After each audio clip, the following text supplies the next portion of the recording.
let's go back 10 years to the end of 2009, where the Call of Duty scene on YouTube is blowing up. The gaming industry in general on YouTube is blowing up, but particularly the Call of Duty scene.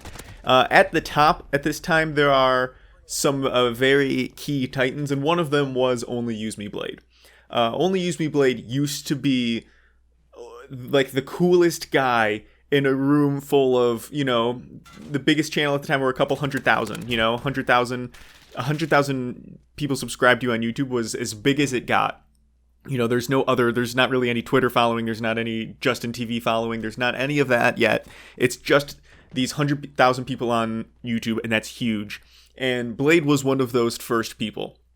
And if we look at like him at this point in time, number one, he's self-employed pre-YouTube. So like when all of this like new YouTube money drama is like coming up, he is cool about it because he's been like, hey guys, I've been self-employed, for a very long time. He had his own speaker business, and I think he, before then had some other things going. I know he was a bouncer for a long time, but the speaker business was the big one. So it was like, listen, he's handled this before. He knows he's not just going to go out and blow his YouTube money like an idiot. And so that gave him like this very cool persona that like he knew what was up, and not just in a street smart. He was also like a book smart kind of, and had a book smart intelligence as well. You can tell how dumb I am by how my lack of ability to describe real intelligence. But he just appeared to have actual intelligence that wasn't just, oh, this is this guy who plays, a moderately smart or can just get away with being moderately smart 10 minutes at a time on YouTube. And then, as we moved on through the years, if we cut, more forwards to the end of this 10 years, I remember going into, Blade streams. He's playing GTA, not his drunk streams. I've never been a fan of his drinking streams. Drunk Blade is an awful person, and I don't think it's good content. So I was never a viewer of the drunk streams, the fire sales. I did view the clips, of course. But so I remember would go into his streams where he'd be playing Call of Duty or Grand Theft Auto, particularly Grand Theft Auto San Andreas, and he'd have 24 people. And I remember that this number is specific because it was always 24 people. It's like the same 24 people that have stuck with him, since 2009. It was just like an interesting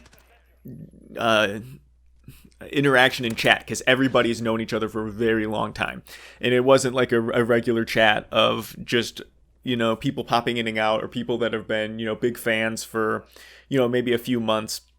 So it was a really interesting place. And then more and more drunk streams started to appear, and then he started to stick his thumb up his ass.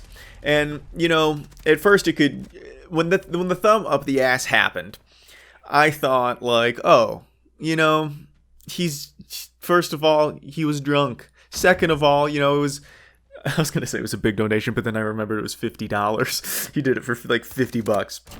But you're drunk, and I believe Woody's gamertag on PKA described a situation where he's like, he could see it happening because everybody's chanting your name, and you think you're on top, you think you're so cool, and everyone's telling you to do this thing, and you think if you do this thing that like the room will just erupt and you'll be even cooler than you seem to think you are right now, and so you do it. And so like I guess I could get the angle of someone succumbing to peer pressure and shoving your thumb up your ass when you're really drunk, thinking that it's a good idea while you're on stream. I guess I can get that. And then like he kept saying the N-word, and I don't just mean like, oh, he said the N-word. Like he kept saying the N-word. The first time it happened, everyone was like, yo, stop doing that. We have problems with this. Like this isn't something that that's not cool. Everybody knows. I don't have to explain what it's like when someone says the N-word, and everyone's just like, hey, stop saying the N-word, stop saying the N-word. And he's like, no, man, it's cool. I can say it, or it's cool. It's just a word. Or why are people getting upset by a word? And that's like one of the straws where it's like, and anytime anyone is saying, especially white people are just saying the N-word when everyone's telling them not to say the N-word, it's a bit like, oh, are you a racist? Like a little bit, like, not that you're out here, joining the KKK or anything, but if you feel comfortable saying that word over and over and over again when people are telling you, not to say that word, and particularly when black people are making videos and saying, hey, Blade, this is offensive to a whole community of people, and not, when I say community, I don't mean gaming industry, I mean a whole community of people, and he just keeps saying it, that's definitely at least a strike. And then there was one thing where I decided I could no longer defend anything that he does, and I can also no longer see any situation where this is acceptable. And of course, I'm talking about the dog throwing. When he threw that dog, that's one of the most disgusting clips that I've seen, and I think maybe a lot of it does have to do with the context of knowing who Blade is and following him for years and thinking highly of him at one point in time, and him, not even just me thinking highly of him being at a high status in the gaming in YouTube scene. So I think maybe just seeing him go from someone who I in a way look up to, someone who I would want to be maybe model, not a full-on role model, but someone's oh, I could definitely I definitely modeled my content after him at some point in time, trying to be more thought-provoking than clickbaity. And that's something that I think is something that I still try to do today, is try to make people think more than click. And I think that that's something that, he kind of does similar. It's not something that is a school of, Blade thing. It's just something that he had done. But anyway, we're going to keep going. The dog throwing there's no situation in which it was oh, well, he was drunk. Everybody was, there is no situation in where a dog is thrown and it's fine. And I'm not talking about if a dog is attacking you and trying to hurt you and you have to protect yourself and keep yourself living or keep you and others okay. That's not the situation I'm talking about. He was holding a dog on his chest and threw it when he was done petting it. And worst of all, it was a small dog. You could say oh, if he was a giant pit bull or a big German shepherd, that oh, it would have been fine. And it, even that's how it plays sometimes. You could make excuses, but there was no defending in any way, shape, or form the dog throwing. And then,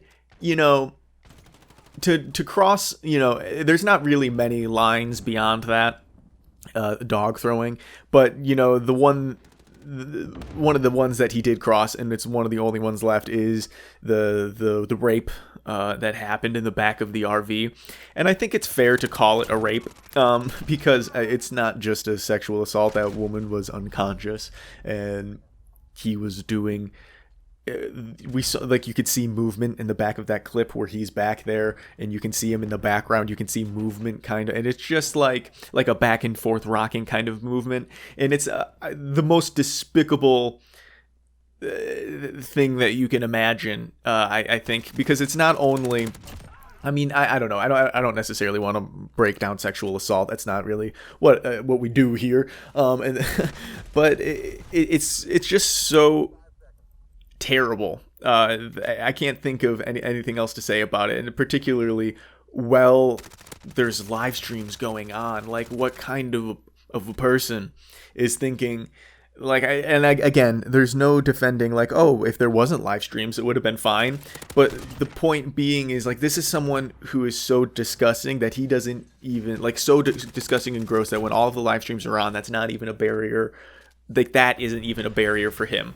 So we get to the most disgusting person on the outside, and then we get the updates and the photos and videos of his legs, his disgusting feet and legs that are rotting and necrotic, and he is refusing to take any action for it or any responsibility or paying any attention to it. And they're getting worse and worse, and everyone's he's definitely got diabetes, and he's I don't have diabetes, guys. And he's only saying I don't have diabetes because no one's told him, hey, you have diabetes. And it's just this combo of him ignoring it and not taking any responsibility for any of these nasty things that we've already talked about. And finally, those nasty things are just visible on his body, and there's a little bit of poetic justice in that. But I think what's next for this guy. And truthfully, after he made that video from the hospital where his doctor's like, you have to stop drinking you're gonna stop drinking, because if you're not gonna stop drinking, I'll just cut the legs off now. And he was like, so yeah, no more fire sales, no more drinking for the next little bit, which to me is him saying, oh, I'm not done drinking, which means those legs are coming off. So that's my prediction. Blade's legs, I think, will be coming off because I don't think he's going to stop drinking. Let me know what you guys think about this. I know there's videos of all this. I didn't get any of this wrong. So let me know what you guys think in the comment section below. I am interested in talking about this down there. But thank you guys for tuning in. I do appreciate it. Check the links out in the description if you're interested in seeing more. And thank you guys for viewing.